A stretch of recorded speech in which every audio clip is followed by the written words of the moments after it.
वैकुंठ चतुर्दशी कथा विष्णु और शिव महिमा।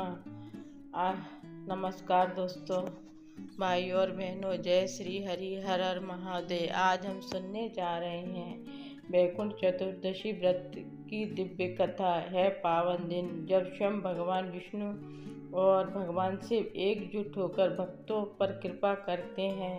कहते हैं इस दिन वैकुंठ के द्वार खुल जाते हैं। जो सच्चे मन से व्रत करके कथा सुनता है उसे मृत्यु पश्चात मोक्ष मिलता है और जीवन में सुख समृद्धि शांति और इच्छा पूर्ण होती है।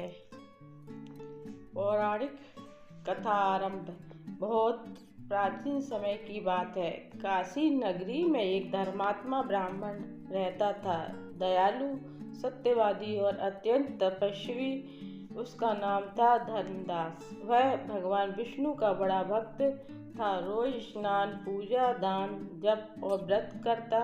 परंतु एक दिन उसके मन में एक प्रश्न उठा, क्या केवल विष्णु भक्ति से मोक्ष मिल सकता है? क्या शिव कृपा के बिना मुक्ति संभव है? वह भ्रम में पड़ गया। मन व्याकुल हो उठा। सोचा काश मुझे सत्य मिल जाए, सत्य जो मेरा संदेह मिटा दे। इधर काशी में भगवान शिव प्रसन्न मुद्रा में विराजते थे। वहीं वैकुंठ में विष्णु जी लीलाएं कर रहे थे। धर्मदास की मन की व्याकुलता देखकर भगवान विष्णु ने सोचा, मेरे इस भक्त के मन का संशय मिटाना आवश्यक है, तभी इसे सच्चा ज्ञान मिलेगा। और उसी समय भगवान विष्णु ने एक अद्भुत लीला रची। विष्णु का काशी प्रस्थान। वैकुंठ में देवगणों की जय जयकार हो रही थी। विष्णु जी ने अपने गरुड़ को बुलाया और बोले, गरुड़, आज हम काशी चलेंगे। शिव जी से मिलकर भक्ति का रहस्य समझना है। गरुड़ विनीत होकर बोले, प्रभु, आपकी इच्छा ही संसार का धर्म है।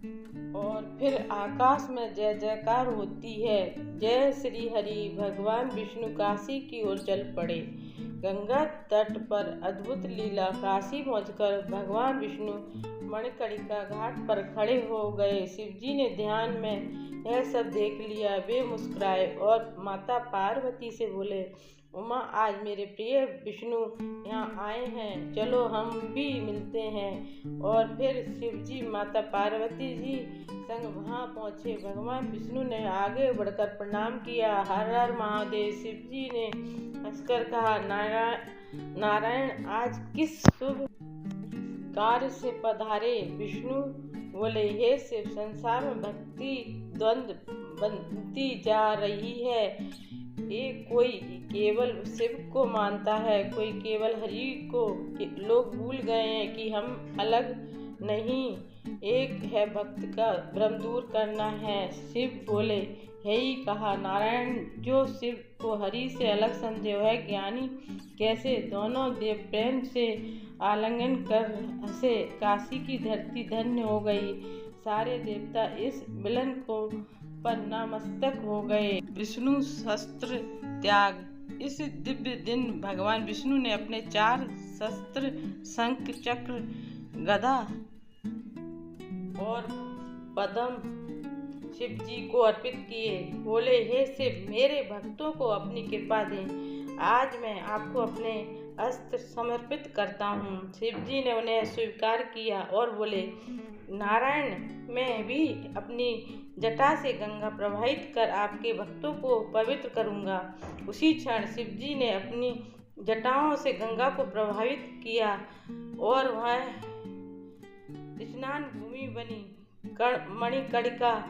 धर्मदास को दर्शन। तभी उस जगह धर्मदास भी आया, स्नान किया, पूजा करने लगा।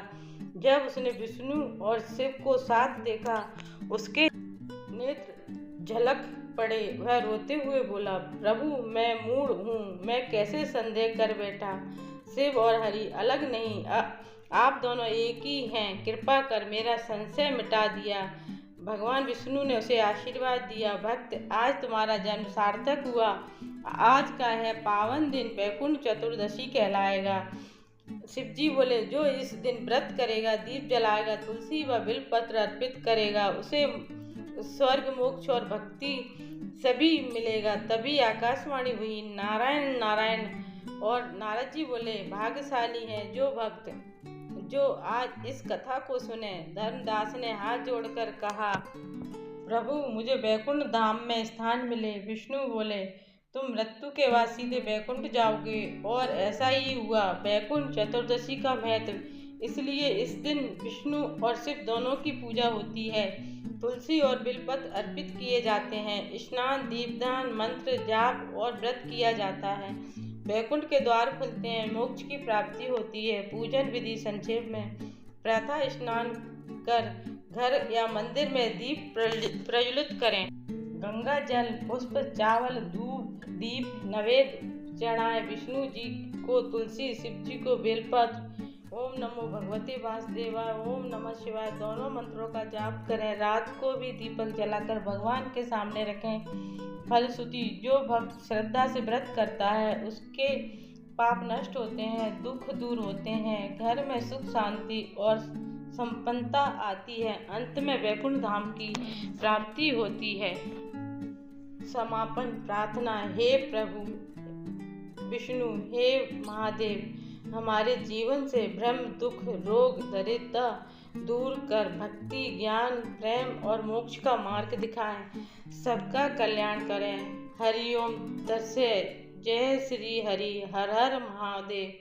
अगर आपको यह पावन कथा पसंद आई हो तो लाइक करें, शेयर करें, चैनल को सब्सक्राइब करें और कमेंट्स में लिखें जय श्री हरि। हर हर महादेव।